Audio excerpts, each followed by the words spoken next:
souris.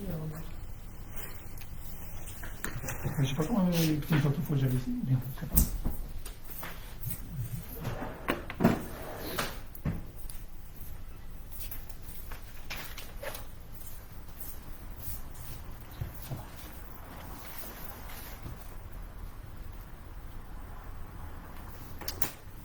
Bonsoir. On attend que tout le monde se connecte avant de commencer. Merci.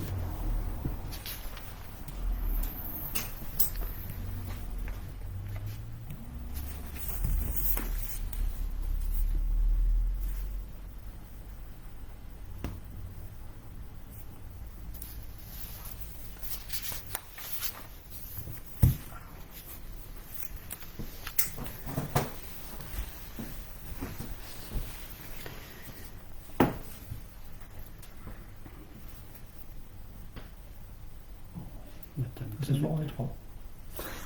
Eh oui. On est direct.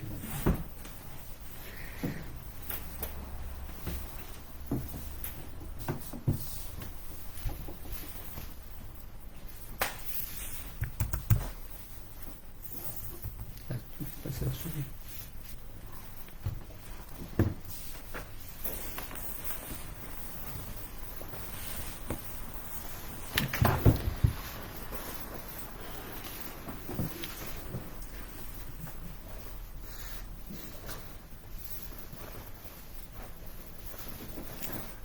Bonsoir tout le monde.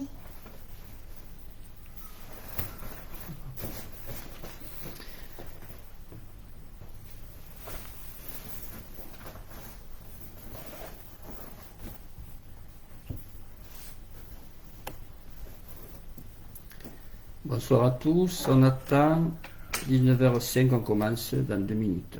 Merci.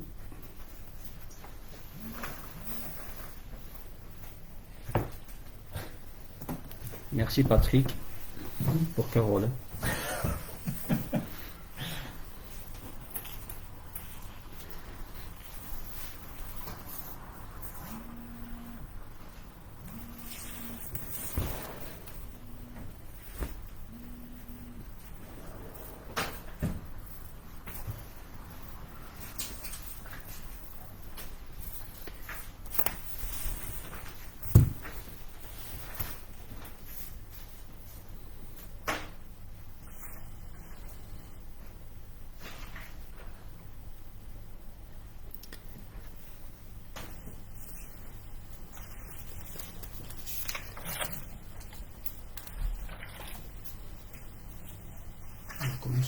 Oui.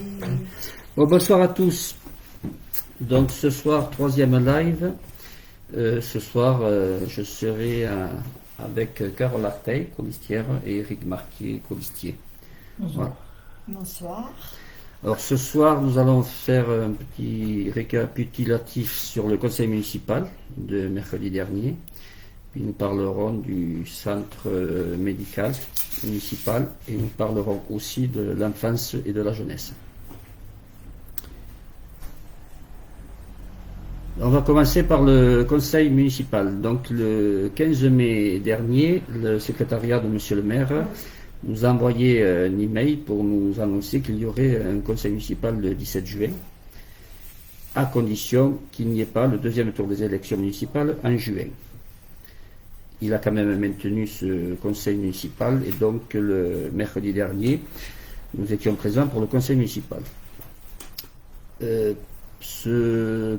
Pendant ce conseil municipal, l'attitude de Monsieur le maire a été quand même mal ressentie par une majorité de gens, puisqu'il a été irrespectueux et surtout envers un de mes colistiers. Mais on va en parler plus loin.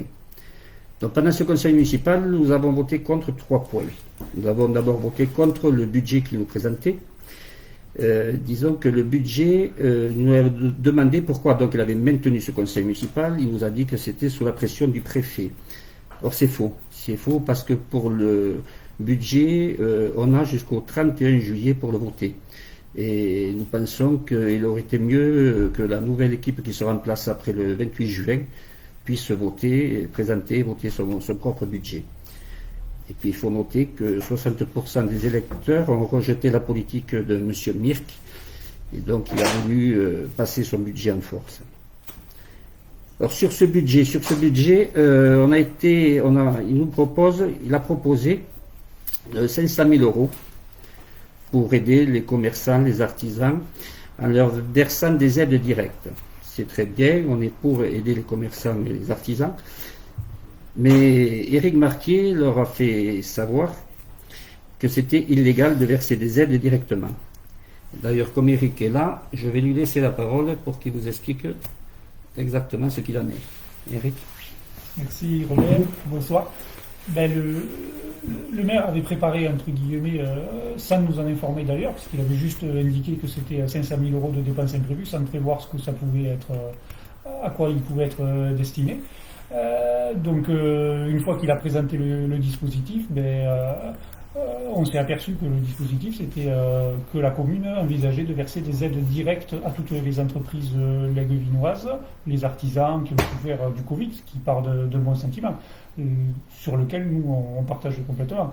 La difficulté, c'est que le Code général des collectivités locales n'autorise pas les communes à verser des aides directes aux entreprises. Je précise bien, c'est les aides directes aux entreprises, puisque c'est une compétence exclusive du Conseil régional de définir les aides et de décider de l'octroi ou non d'une subvention pour une entreprise. Donc nous, ce qu'on a dit, c'était que c'était bien sur le principe, mais que c'était inapplicable, et donc c'était dommage que les entreprises ne pourraient jamais en bénéficier. C'est pour ça que parallèlement, y compris, on a proposé que la commune se rapproche de la communauté de communes pour convenir d'un partenariat avec le conseil régional, ce partenariat permet aux entreprises léguevinoises, aux entreprises de toutes les communes de bénéficier des aides de la région, mais également des collectivités locales. Donc là, parce que c'est un partenariat qui existe à l'échelle régionale, et pour vous dire que ce partenariat est efficace et utile, c'est que toutes les communautés de communes de la Haute-Garonne y participent, y compris Toulouse Métropole, y compris le Muretin, pour aider les entreprises de le territoire. Nous, la difficulté que l'on a eue avec ce conseil municipal, c'est que la majorité actuelle voulait faire son propre dispositif dans son coin, sans en parler à qui que ce soit, en disant nous on est les plus forts, bilan des courses, aujourd'hui les entreprises ne pourront pas bénéficier d'aides directes des collectivités locales, uniquement de la région. Voilà, parce que moi j'ai bien entendu le discours du maire sur Facebook en fin de semaine dernière, et donc il a changé son braquet et ses armes, puisqu'il ne parle plus d'aide directe aux entreprises, mais il parle d'aide pour lutter contre la précarité. Et effectivement, là, la commune a toute légitimité pour intervenir, parce que c'est pour lutter contre la précarité, mais ce ne sont pas des aides directes pour les entreprises. Voilà ce point un petit peu précis. Voilà. Voilà, donc pendant ce conseil municipal, nous avons voté aussi contre la demande des subventions des coopératives scolaires, parce que monsieur le maire les a diminuées. Il les a diminuées de 28%. Disons qu'en 2019, il y avait à peu près 9,64 € par enfant, et pour 2020, il nous propose 7,48 €.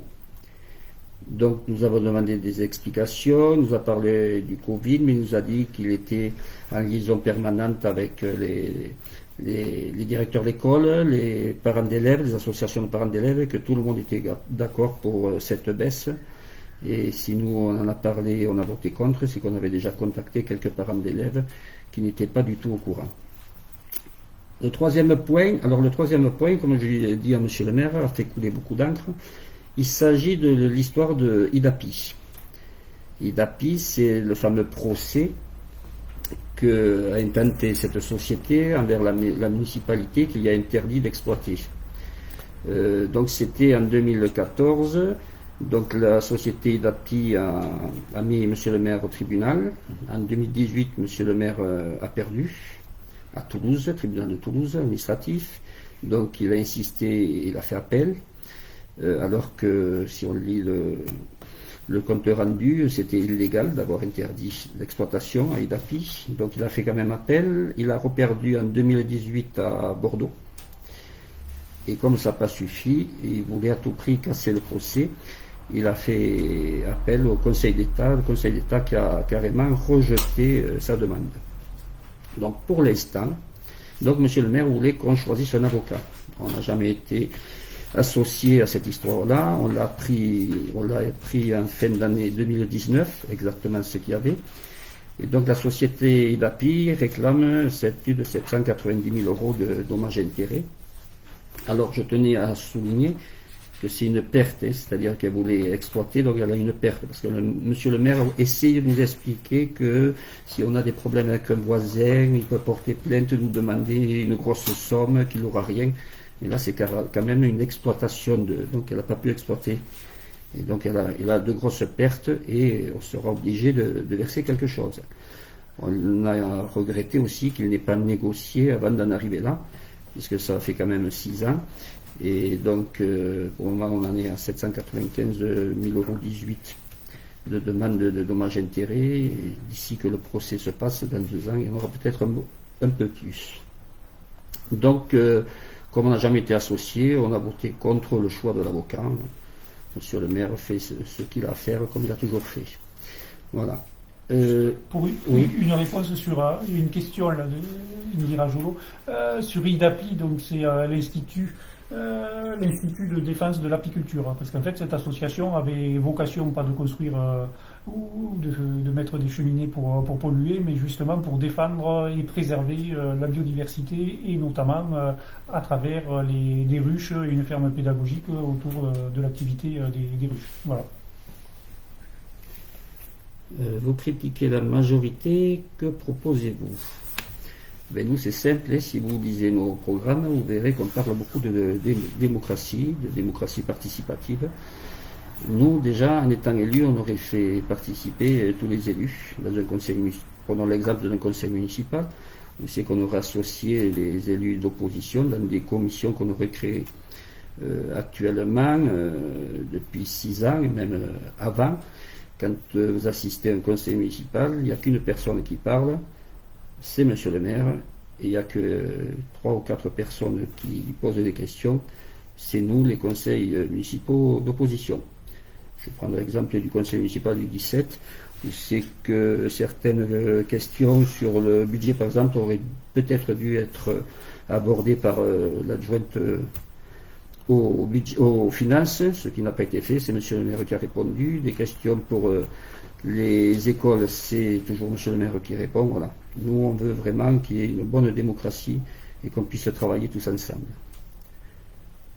Donc, pour en finir avec ce conseil municipal, donc c'était la première fois qu'il y avait un live pour ce conseil municipal. Monsieur le maire voulait en faire un show et je pense que ça a été vraiment un fiasco. Je vous écoute pour les questions sur le conseil municipal. Est-ce qu'il y en a? Et après, on passera au centre municipal de santé. Pardon.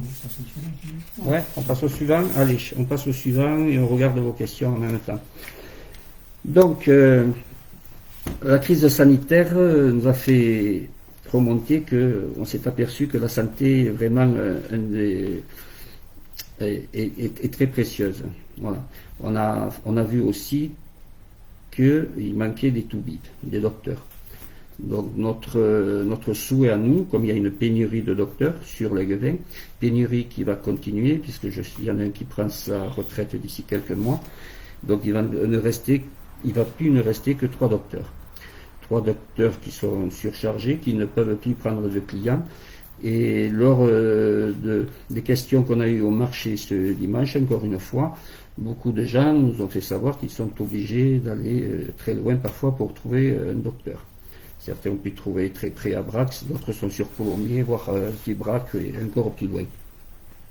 Donc nous, avant qu'on arrive quand même à saturation et qu'il n'y ait plus de docteurs, on a prévu de créer un centre municipal de santé. Alors un centre municipal de santé, c'est quoi? D'abord, il y a une différence. Actuellement, certains nous ont dit qu'il y a une maison de santé qui va peut-être se construire sur les Guevins. Alors, la maison de santé, c'est un projet privé. Voilà. C'est des médecins qui sont à leur compte. Le centre de santé municipal, ce sont des médecins qui sont salariés de la mairie. Donc la municipalité leur trouve des locaux, les installe, et la municipalité prend tout en charge. C'est-à-dire le docteur ne fera que son boulot, tout ce qui est administratif, c'est la municipalité qui s'en occupe. Voilà. Les tiers payants est obligatoire, il n'y aura pas d'avance. Voilà. Et il y aura des missions de prévention, des visites à domicile aussi peuvent se faire. Alors sur ce centre de santé, il peut y avoir autre chose que les docteurs. S'il manque des ophtalmos, il peut y avoir un ophtalmo. S'il manque des dentistes ou autres, on peut le faire. Eric, d'ailleurs, va vous parler de tout ce qui est financement, parce que ça, on a eu beaucoup de questions sur le marché, et donc je vais laisser la parole à Eric. Oui, on a plusieurs questions sur comment financer ce dispositif, puisqu'on nous a posé les questions par Internet avant le début du live. Donc, comment on finance ce dispositif? La première des choses, c'est que pour construire le bâtiment et après pour l'équiper, comme nous l'a gentiment dit Marie Piquet, qui est la vice-présidente en charge de ces questions au Conseil régional d'Occitanie, la région, le département, mais également l'État, peuvent nous aider financièrement. Par exemple, la région peut financer jusqu'à 195 000 euros pour la construction ou l'achat d'un bâtiment et des travaux, et après 60 000 euros pour équiper avec les tables, les bureaux, les téléphones, les ordinateurs, etc., tout le centre de santé. Et après, sur le fonctionnement quotidien, les patients payent leur consultation. Et après, il y a une aide de la sécurité sociale qui compense le différentiel. Donc pour la commune, c'est pas un investissement qui est du tout important, c'est juste une volonté de tout faire pour attirer les médecins sur l'Aiguevin. Il y a une question de Patrick sur êtes-vous sûr de pouvoir attirer des docteurs? Alors, sur cette question-là, il y a une réponse qui est très flagrante, c'est que l'ordre des médecins, qui n'est pas une collectivité locale, pousse à la création de centres municipaux de santé, puisque c'est un complément des maisons médicales, puisque les nouveaux docteurs n'aspirent pas à travailler comme le faisaient les anciens docteurs. Les nouveaux docteurs, il y a la féminisation, il y a les nouveaux rythmes de vie, et il y a aussi les départs en retraite de ceux qui y sont. Donc les nouveaux docteurs, ils souhaitent avoir des horaires fixes, et à partir de là, le centre municipal de santé, ça permet aussi d'avoir des horaires fixes pour les médecins. Ils sont salariés, ils n'ont pas à se couper de l'administratif, donc ça les libère de toutes les tâches sur lesquelles ils n'ont pas envie de faire. À ce propos, juste un exemple, la maison de santé, le centre de santé municipal de Lonac, qui est une petite commune dans le canton, a réussi à attirer 2 médecins sans le moindre souci sur sa commune. Donc, pour répondre à Indira, oui, il y a beaucoup de médecins actuels qui prennent plus de nouveaux patients. C'est pour ça, parce que moi j'ai une autre question par Internet, c'est n'allons-nous pas faire concurrence aux docteurs qui sont déjà en place? Mais non, puisqu'ils sont déjà saturés, donc c'est une clientèle qui, au lieu de partir ailleurs, ils auront sur place un centre médical de santé municipal. Donc il n'y aura pas de concurrence. Je te lis les questions. Donc la maison de santé serait moins chère que le boulodrome de l'Aiguevin. Là, je pense qu'il y a... Question pertinente. Oui. Mais il n'y a pas photo pour les finances publiques. Le boulodrome, c'est 1,2 million d'euros, donc on est sûr que la maison de santé sera bien moins chère que le boulodrome de l'Aiguevin. Voilà. D'autres questions? Souhaitez-vous attirer combien de docteurs? Ça, après, la réalisation du projet, elle va se discuter, y compris avec les milieux de la maison de retraite, la direction de la maison de retraite, avec les médecins, avec la sécurité sociale, pour arriver à définir les besoins. Et on travaillera vraiment en partenariat avec tout le corps médical pour dimensionner la maison de santé en fonction des besoins de la population, des besoins d'une commune de 10 000 habitants, parce qu'il y aura peut-être des médecins, mais il y aura aussi peut-être des spécialistes, des infirmiers. Voilà, l'avantage d'une maison de santé, c'est que c'est pluridisciplinaire. Il y a une autre question derrière. Sur Internet, alors. Celle-ci. Est-ce que tout le monde peut se rendre au centre de santé? Oui. Tout le monde, alors il suffit, tous les Aiguevinois seront acceptés au centre de santé, puisque c'est un centre de santé municipal, donc tous les Aiguevinois n'auront pas besoin d'aller ailleurs pour utiliser le centre de santé municipal. Ça, il n'y a pas de... Est-ce que tout le monde... Puis là, c'est la même question. Oui. Il y a un chauffage qui... Ah, là, je comprends pas trop la question. Une autre question. Alors, Nathalie demande, les cabinets infirmiers de Léguevin ont-ils du souci à se faire? Ben non, puisque, comme j'ai dit tout à l'heure, il n'y aura pas de concurrence. Donc. Puis, quand on va installer le centre médical de santé, on va d'abord rencontrer tous les docteurs, les infirmiers, pour leur expliquer exactement ce qu'on va faire. Donc, voilà. Il n'y aura pas de concurrence. Voilà. C'est-à-dire, s'il y a assez, on va prendre un exemple, s'il y a assez de dentistes sur Léguevin, il n'est pas nécessaire de prendre un dentiste au centre municipal de santé. Ils ne le feront pas pour ne pas faire concurrence à un autre docteur. Voilà. Est-ce que tout le monde peut y aller? Oui, c'est fait. D'autres questions? Internet, qu'est-ce qu'il y avait? Où est-ce que le centre de santé se situera et qui gérera? C'est la mairie qui va... Alors, où sera situé le centre de santé? Ben, on a notre petite idée, parce que si on visite Léguevin, vous verrez qu'il y a beaucoup de bâtiments qui sont à l'abandon et que la mairie ne crainte pas, justement, ce qui aurait peut-être dû être fait depuis longtemps. Et donc, ça sera ce que, si on est élu, il sera installé au centre-ville. Voilà. Alors, l'autre question, c'est qui gérera le centre de santé? Et comme j'ai dit, c'est la mairie qui gère ce centre de santé, puisque les médecins qui sont dans le centre de santé n'auront plus de papier à faire, c'est-à-dire tout ce qui est administratif, ça sera la municipalité qui s'en chargera. Voilà, les paiements et tout, c'est la municipalité directement. En fin de compte, chaque docteur ou chaque spécialiste aura un salaire fixe défini au début. Il y a une autre question. Les Léguevinois seront-ils prioritaires? Les Léguevinois seront-ils prioritaires sur les rendez-vous? Eh bien, oui, bien sûr. C'est priorité, c'est un centre de santé municipal, donc c'est les Léguevinois qui sont prioritaires. Il n'y a pas de souci. Comme je vous l'ai déjà expliqué, c'est pour pas qu'ils cherchent ailleurs, qu'ils aillent faire 20 km pour aller trouver un toubib ou un spécialiste. C'est bon. Donc on va passer au troisième point. Vous pouvez toujours poser vos questions, on y reviendra dessus et on répondra au fur et à mesure. On va parler d'enfance et de jeunesse. Donc avant de laisser la parole à Carole, je pense qu'il faut qu'on parle un peu des infrastructures léguevinoises. C'est-à-dire qu'il faut qu'on améliore et qu'on fasse la réflexion de ce qui existe déjà, des structures municipales existantes. Donc quand je parle de structures, on va prendre par exemple le stade de rugby avec la salle polyvalente. La salle polyvalente a besoin à nouveau d'être restaurée.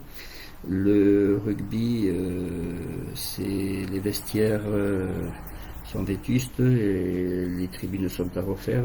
Et comme c'est une association qui, je vais en parler tout à l'heure, comme le foot, qui reçoit beaucoup d'adhérents, donc entre 450 et 500 adhérents, il faut quand même qu'il y ait de bonnes structures. Voilà. Donc après, de l'autre côté de Léguevin, il y a donc le gymnase des Pender.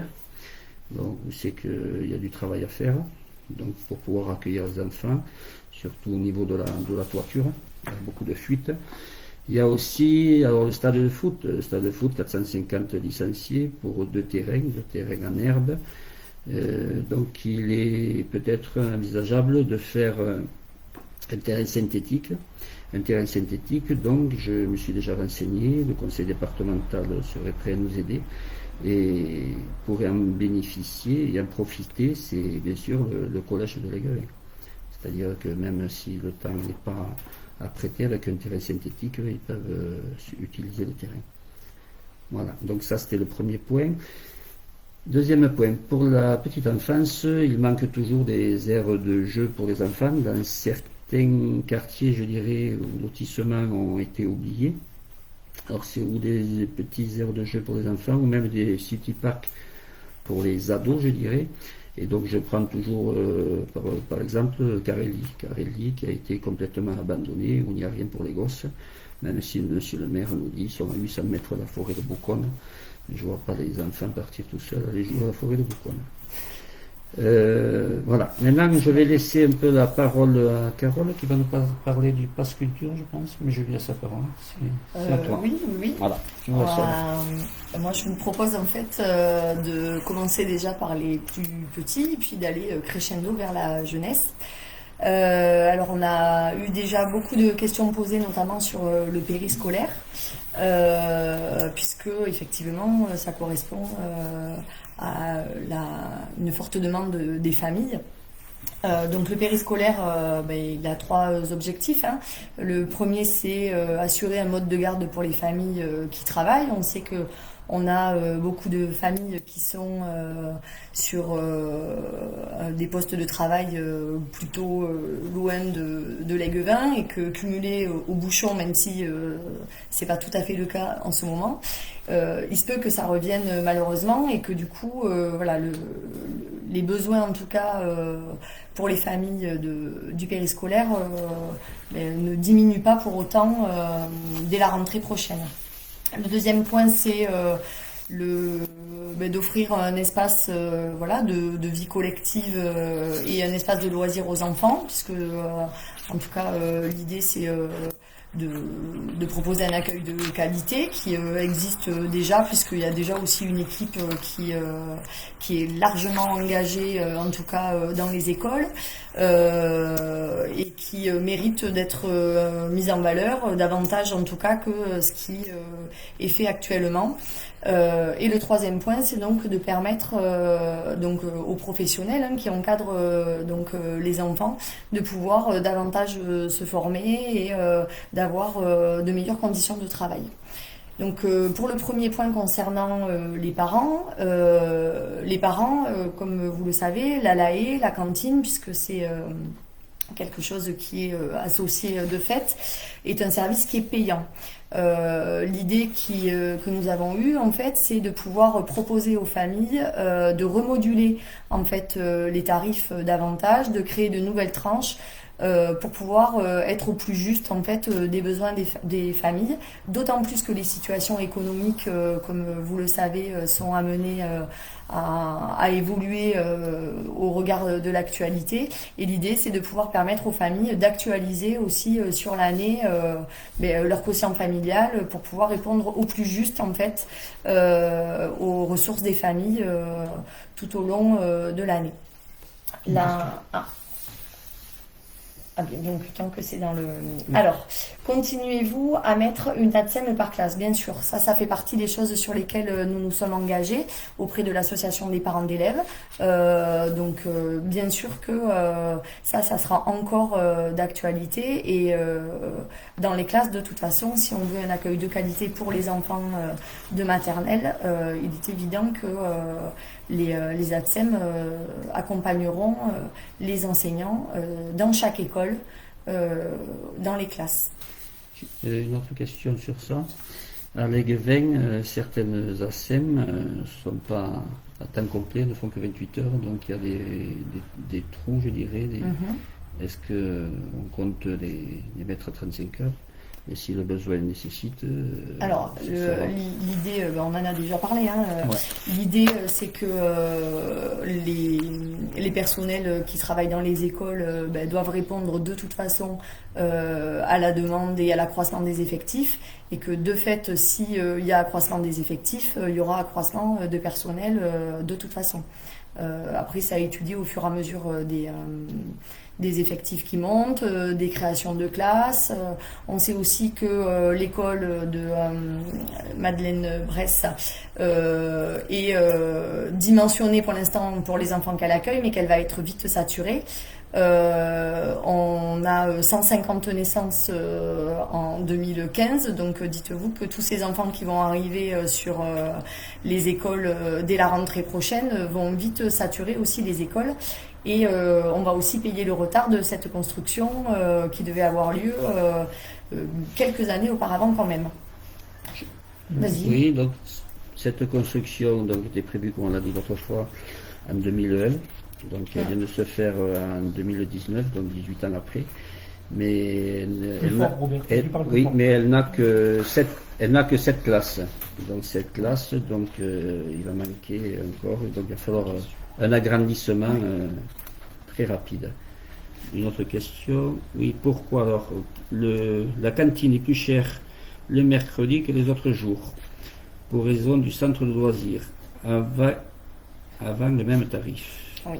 Oui. Alors en fait, c'est une histoire de réglementation qu'il faudra davantage creuser, puisqu'avant les mercredis après-midi étaient déclarés en fait en accueil extrascolaire. Maintenant, les mercredis après-midi, depuis qu'on est passé à la semaine de 4 jours et demi, sont déclarés en périscolaire. Donc les taux d'encadrement sont plus larges en périscolaire qu'en extrascolaire. Donc théoriquement, on devrait maintenant payer moins cher qu'avant. Voilà. Donc ça, c'est des choses qu'il faudra effectivement revoir et sur lesquelles il faudra effectivement mettre... voilà, revoir un petit peu les budgets pour être... toujours au plus près des besoins et de la réalité des besoins, quoi. Alors, comment améliorer les animations périscolaires? Alors, les animations périscolaires, actuellement, en fait, je sais qu'il y a eu des demandes et qui n'ont pas abouti. La journée des enfants, elle peut être très longue. Elle peut être de 7h30 le matin à 18h30 le soir. Si on cumule à ça les devoirs en rentrant et si on cumule à ça une activité sportive, autant vous dire que quand on a 6 ans et que on a envie d'avoir une activité, rentrer à la maison à 20h, c'est pas l'idéal. Donc l'idée, en fait, bien évidemment en concertation avec les associations, puisqu'elles auraient aussi des bénéfices à trouver, en tout cas dans le dispositif qu'on souhaite mettre en place, c'est que les pédibus qu'on pourrait mettre en place à la sortie des écoles sur le temps périscolaire accompagnés par des animateurs périscolaires vers les activités extrascolaires, donc associatives, pourrait permettre à des enfants, d'une part, de pouvoir pratiquer une activité quand les parents ne sont pas présents pour les y acheminer, et donc du coup, par voie de conséquence, pourrait permettre aussi aux associations de vivre et de faire connaître davantage leur activité et de développer d'autres choses avec leurs adhérents s'ils ont des enfants plus tôt. Une autre chose aussi, c'est tout l'accompagnement à la scolarité, c'est-à-dire que les enfants qui rentrent tard chez eux, si effectivement ils ont une heure de karaté en suivant ou une heure de danse, la question des devoirs se pose toujours pour les familles. Donc l'idée, c'est aussi de travailler pour pouvoir mettre en place un accompagnement à la scolarité et permettre donc aux enfants qui ont soit des difficultés, soit qui le souhaitent parce qu'ils ont des amplitudes horaires très larges, de pouvoir accompagner et les enfants et les familles par voie de conséquence sur l'accompagnement scolaire sur ce même temps périscolaire. Voilà. Une question. Comment marche le pass culture? On n'a pas encore parlé. Alors, on peut en parler. Alors, l'idée que nous avons eue, donc, c'est de mettre un pass culture en place. Alors, pourquoi? Parce qu'en fait, on se rend compte que passé la 3e, beaucoup de jeunes quittent les associations sportives ou culturelles. Et que du coup on trouvait aussi dommage que les associations se retrouvent avec des adhérents diminués parce que l'organisation ou parfois les finances ne permettent pas aux familles de pouvoir accompagner leurs jeunes dans une pratique sportive et culturelle longtemps.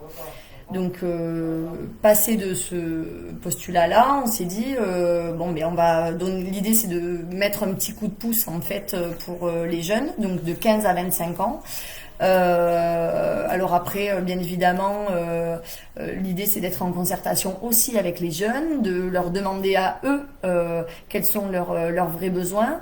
L'idée de créer ou de retrouver, puisque M. Cardéac sera content si je dis ça, mais l'idée de retrouver un conseil municipal des jeunes est une réalité qu'il faut remettre en place en intégrant effectivement ce conseil municipal des jeunes aux critères et aux conditions qu'on pourrait mettre en avant pour que ce pass culture puisse avoir lieu et puis être mise en pratique assez rapidement.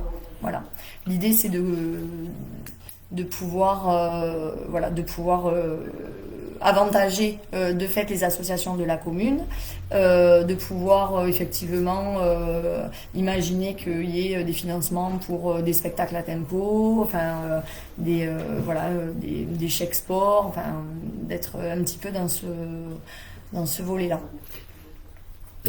Tu viens juste, avant de répondre à la question, tu viens de parler de tempo. Ouais. Tempo actuellement est sous-utilisé, puisque nous avons 10 grands spectacles, voire des années 12 par an, dont le reste du temps il ne sert pas, il n'est pas utilisé. Et il pourrait servir pour faire des spectacles, des animations pour tout ce qui est les jeunes de la Gueudin. Donc la question, c'était les ados auraient besoin de lieux pour se retrouver. Est-il déjà prévu quelque chose ou bien est-ce prévu de travailler avec eux directement pour voir le besoin? Idem pour des événements en plus de la fête foraine. Alors déjà, pour la fête foraine est gérée directement par le comité de fête sur la Gueudin. Et donc, alors, ce que je dirais, les jeunes, la fête, voilà, les jeunes, on pourrait créer un festival. Le seul souci que je dirais, c'est que les jeunes, ils ont besoin, s'ils veulent vraiment avoir quelque chose, moi je leur conseille de se monter en association de jeunes, et en étant en association, parce que les jeunes, quand on parle de jeunes, donc je connais ce problème il y a déjà 20 ans, on avait déjà la question des jeunes de l'époque, qui voulaient un lieu à eux pour l'utiliser, mais ils étaient tous mineurs. Donc en étant mineurs, on ne peut pas leur laisser utiliser un local ou un bâtiment tout seul. Donc il vaut mieux qu'ils soient en associatif avec des gens majeurs et en montant leur association, bien sûr, on les écoutera et on verra tout ce qu'ils veulent mettre en œuvre et on les aidera. Festival, oui, le festival. Alors le festival, on en a parlé depuis le début nous aussi, qu'on voulait créer un festival. Donc, le festival, on veut faire participer tous les commerçants, bien sûr, puisque c'est un festival. Donc ça serait peut-être une fermeture d'une partie de la route principale pour que tout le monde puisse faire quelque chose de bien. Mais ça, c'est dans nos projets. Mais il faut en discuter. Voilà, nous, tout ce qu'on fera, on va en discuter avec les legs vinois et les legs vinoises. Voilà. Tous nos projets, ça appelle ça de la démocratie participative, seront proposés aux gens, à tout le monde.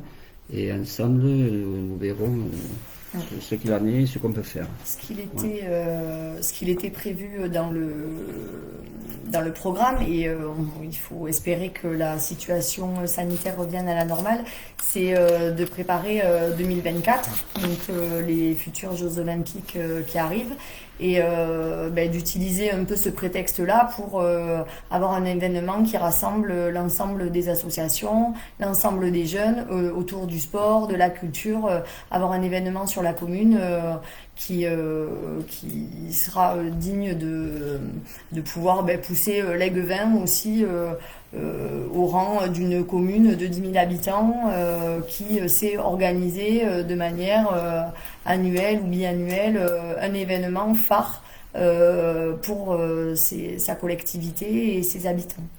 Voilà. Un café associatif comme à la Serre. Alors les cafés associatifs, la difficulté, alors souvent elle est mise en place par des associations, comme le dit le principe, l'intitulé, c'est un café associatif.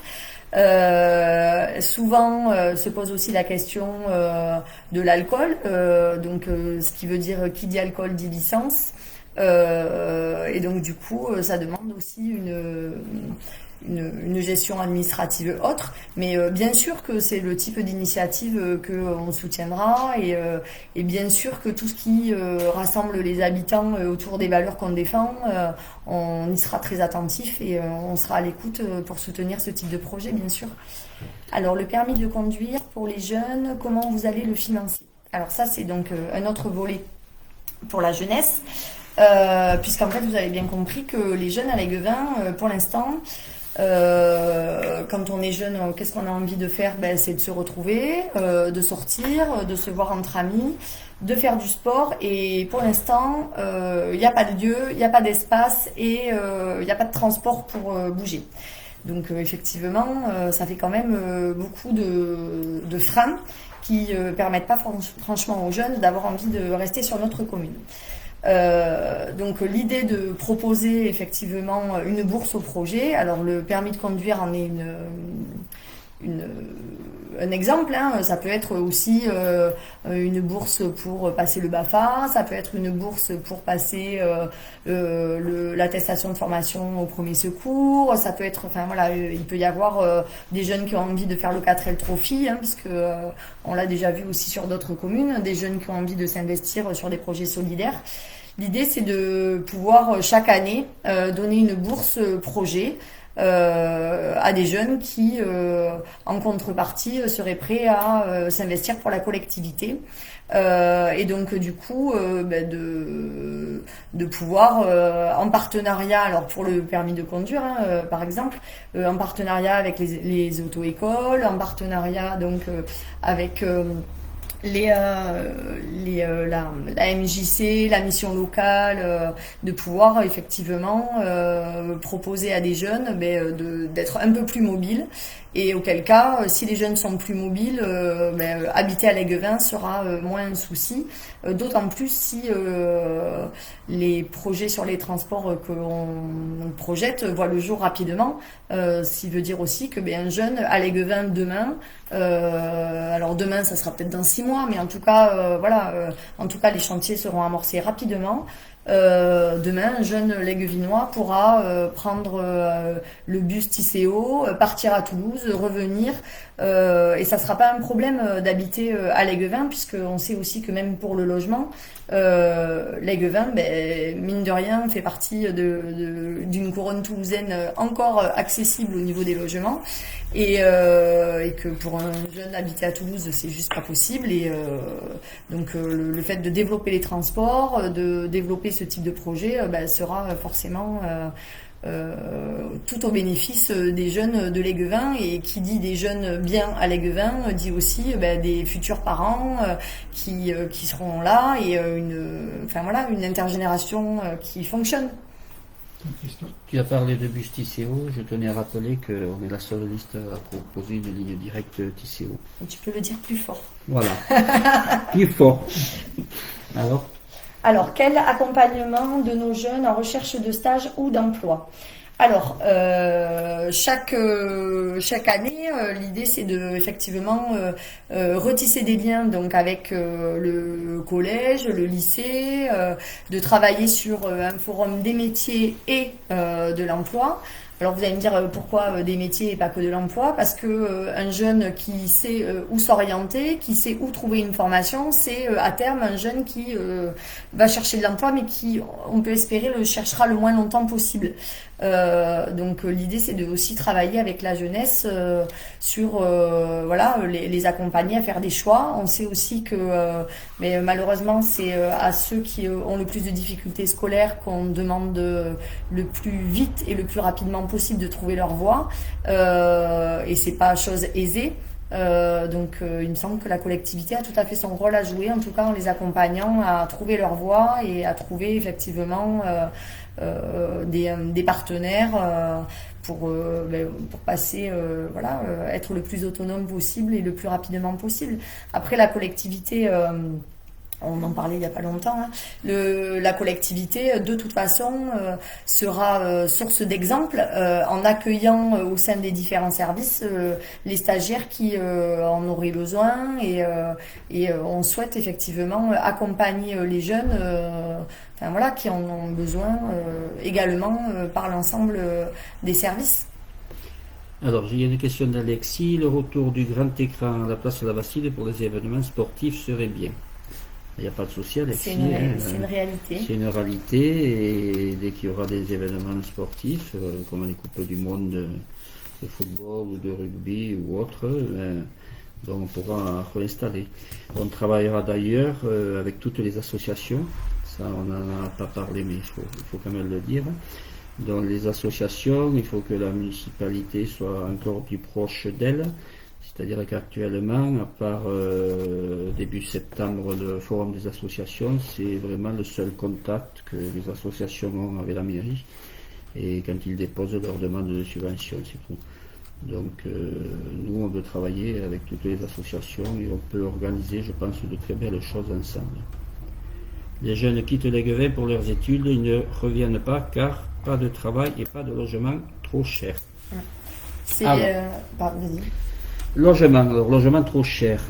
Donc en 2000, il existait jusqu'en 2000, c'est 2008, 2011, c'est ça 2011, hein, des logements sociaux, mais qui étaient gérés par l'Aiguevin Colomiers, c'était l'Aiguevin Colomiers, l'Aiguevin Habitat, ça s'appelait. Et donc tous ces logements, la municipalité avait quand même une vue dessus pour que tous nos jeunes qui cherchaient un logement puissent trouver rapidement un logement sur place. Monsieur le maire, en manque de finances, a vendu ces logements sociaux à l'époque, dont nous n'avons plus la main dessus. Et c'est vrai qu'il est difficile pour eux de trouver quelque chose sur l'Aiguevin. Mais dans les futures constructions, je pense qu'il va falloir qu'on rencontrera le promoteur et on leur demandera de faire du logement social pas cher pour les jeunes d'Aiguevinois. Eric, tu voulais rajouter peut-être aussi. Juste, je pense que, y compris dans la période de la campagne et puis dans la réalité des faits, c'est qu'aujourd'hui, on est quand même une des rares communes de Haute-Garonne à payer plus de 25 000 € d'amende parce qu'on n'a pas assez de logements sociaux, qu'on ne répond pas à la loi sur la commune de l'Aiguevin, c'est-à-dire les 20%. Et le maire, dans sa dernière vidéo, s'enorgueillit de dire que dans les programmes futurs de construction, il est fier de dire que lui, il va mettre moins de logements sociaux pour éviter de rattraper ce retard, Donc il est vraiment dans une logique où le logement n'est plus un problème pour les habitants, mais ce qui est vraiment faux, y compris surtout pour les jeunes, puisqu'aujourd'hui les jeunes, avec les salaires au SMIC et la précarité, ça devient très très compliqué de se loger sur l'Aiguevin et ailleurs. Alors j'ai une autre question sur la sécurité et la jeunesse. Quelles mesures de maintien de sécurité mettrez-vous en place? Alors effectivement, pour avoir assisté à certains comités de quartier, on a bien conscience qu'il y a des débordements parfois qui sont le fait d'une minorité, mais qui pour autant gênent la population et participent parfois aux dégradations urbaines, etc. Donc il est bien évident que les partenariats d'une part avec la police municipale et d'autre part avec la gendarmerie de collectivité seront d'une évidence sans faille. Et que effectivement on espère aussi que parallèlement les mesures qu'on mettra en place pour la jeunesse et le relais qu'on pourra mettre aussi en place avec la mission locale permettra à des jeunes qui sont en désœuvrement de pouvoir trouver à faire autre chose. Donc ça c'est un premier élément de réponse. Et une autre chose qui est que sur les différents espaces en tout cas qu'on mettra en place dans le cadre de la démocratie participative et des différents comités de quartier, le conseil municipal des jeunes sera associé aussi à ces comités de quartier pour se faire parfois le relais auprès des autres jeunes, de quelques incivilités qui parfois existent sur certains quartiers, et le travail qu'on mènera effectivement avec la gendarmerie sera quand ça sera nécessaire, sans faille. Moi, je suis zéro tolérance quand on met en danger la sécurité des autres. Encore hier, je voyais des jeunes et des moins jeunes, avec des quads, des motos sur une roue entre les deux ronds-points direction Brax. C'est juste pas possible. Donc ça, c'est des choses qui sont sanctionnées par la loi. Il y a un cadre réglementaire qui existe et c'est là-dessus qu'on s'appuiera. Il faut aussi des transports efficaces, je pense, pour aller et venir de Toulouse pour les jeunes adultes. Dernier train depuis Toulouse à 20h30 le soir, c'est un peu tôt, non?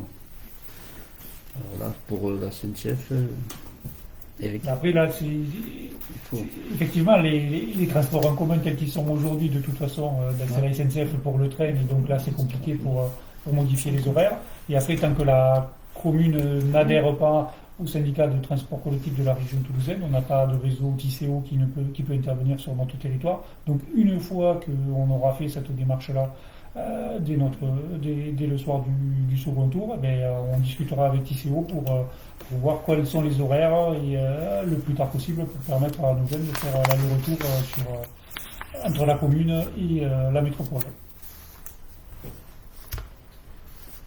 nous allons répondre à votre dernière question.